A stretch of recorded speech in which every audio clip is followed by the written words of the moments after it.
how to begin on saxophone. We're going to start with the neck of the saxophone. If you notice, you have a cork here. You know, we've done this in all the woodwind classes. You're going to put some cork grease on it. And you're going to keep it moist but not slathered in cork grease, because the cork grease can get underneath the cork and expand it and blow it up. So also be careful of this octave key mechanism right here. You don't want to grab it too hard because it's easy to bend right here. Also, if you're having a hard time getting this on the instrument when we put them together later, take a little bit of pencil lead and just put it around here and smush it in with your fingers. It'll be much easier to get the neck onto the saxophone. You don't want to put cork grease or key oil or anything on this because it'll just pop right off.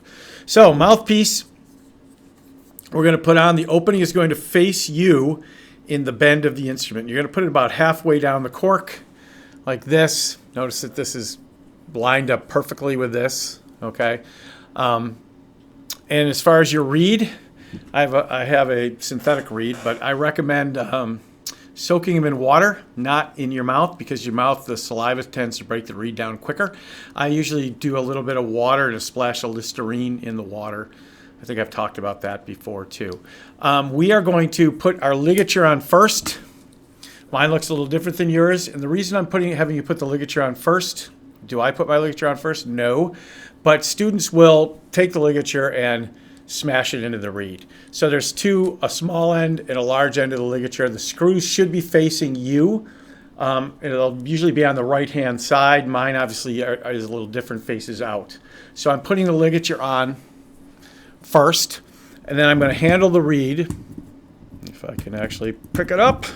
Oh my gosh. I'm going to handle the reed by the thicker end, the butt end.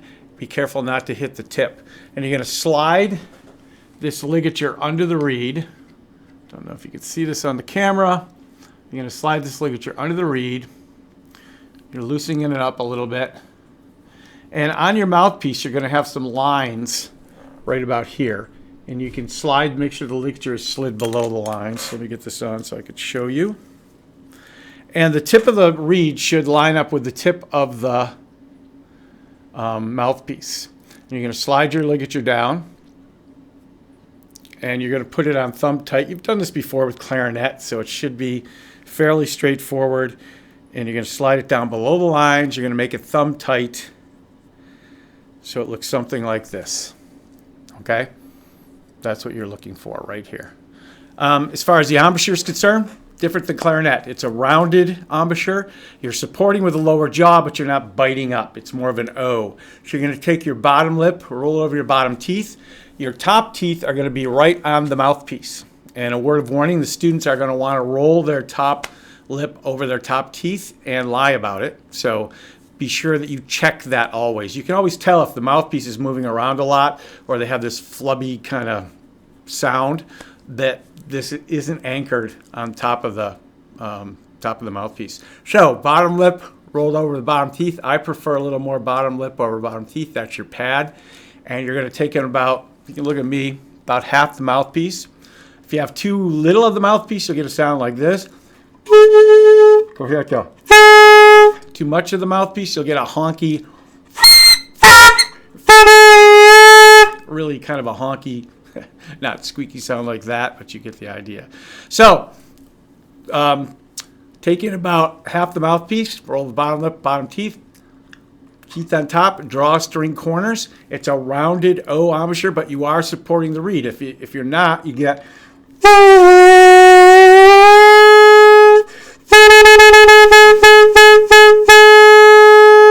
I think, what is that? E flat, A flat. Concert A flat there for a good idea of where you should be with that. If you're this, you're not supporting the reed. If you're biting too hard, you'll get no sound and you'll actually close the reed off. So somewhere in between that. We talked about articulations. Okay, with oboe and bassoon, your tongue had to return to stop the reed after you articulated. Not so with saxophone.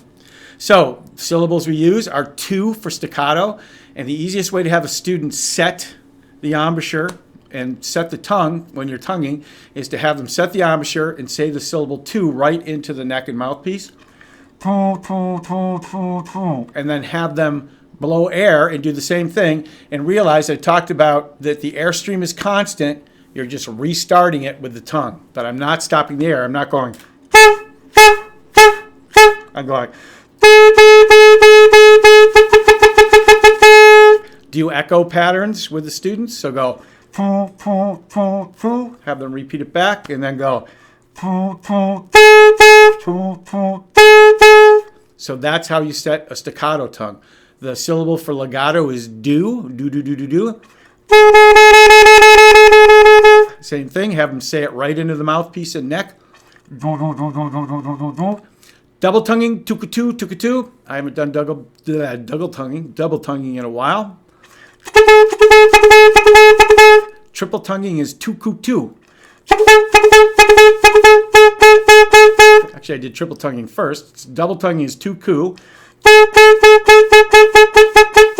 And the idea is to get the ku to sound like the two. Triple tonguing is tukatu. So experiment with this first. Get the idea of what the pitch sounds like. Again, concert A flat. And next lesson, we're going to put the horn together and talk about finger position.